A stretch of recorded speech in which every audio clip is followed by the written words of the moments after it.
เฮาฟังเทศน์ฟังเพื่ออุทิศส่วนบุญส่วนกุศลไปหาผู้ตายอาจจะเป็นญาติของเฮาเฮ็ดบุญหาผู้ตายฟังเทศน์ได้ไว้นี่นะอันที่6แม่ของตัวสุดท้ายหลักของการฟังเทศน์เนี่ยฟังแล้วตัวที่6นี่เอิ้นว่าทบทวนเนาะทบทวนเอิ้นว่าสรุปที่เฮาฟังผ่านมาตัวใดเฮาปฏิบัติได้ตัวใดเฮาจื้อตัวใดเฮาจำตัวใดเฮาเอาไปฝึกปฏิบัติได้นี่ตัวสุดท้ายนี่ต้องทบทวนนะไปออกเด้อเฮาถือพุทธนี่คือกันได้นี่นะเฮาถือพุทธมาตั้งแต่พ่อแต่แม่แต่บรรพบุรุษอันใดผิดอันใดถึงเฮ็ดบุญผ่านมาอันใดผิดอันใดถึงเนาะเฮ็ดถูกอยู่บ่เฮ็ดผิดอยู่บ่เฮาเคยเห็นบุญเห็นทานเข้าวัดเข้าว่าผ่านมาเนี่ยทบทวนไม่ออก1 ปีผ่านมาหรือ1 เดือนผ่านมา1 มื้อผ่านมาเอิ้นว่าเฮาสรุปกับเฮาเองว่าเฮานำถือพุทธศาสนาความเข้าอกเข้าใจ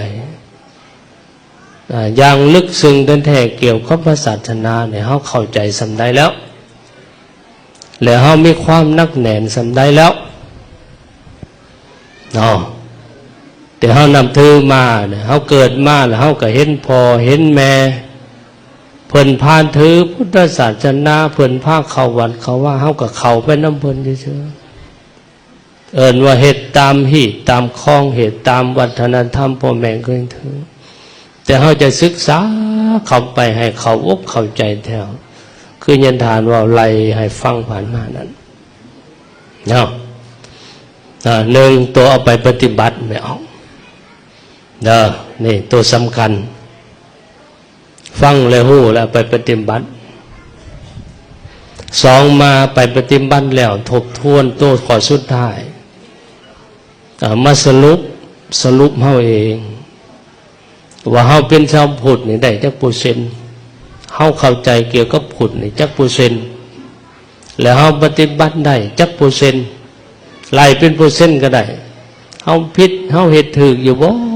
ผ่านมาเนี่ยหรือว่าเนี่ยใด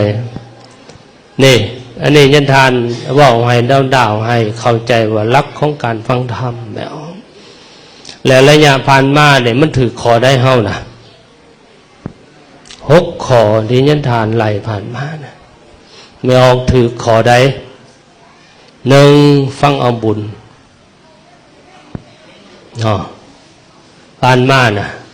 ฟังเอาบุญเอาทานเฉยๆสิเข้าใจบ่เข้าใจไปจังได๋ไปยังไปเฮ็ดบุญลงบัดลงไปเฮ็ดหยังลงเอาบุญเข้าใจอยู่บ่นี่ไม่ออกเนาะถวายนั่นถวายนี่อย่าเห็นยังอยากได้บุญ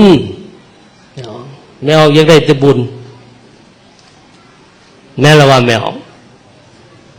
มานี่อยากได้ยังไม่ออกยังได้บุญเอาหลายกว่าหันไม่ออกเอาหลายกว่าบุญหันเด้อเอามันได้หลายกว่าหันนะ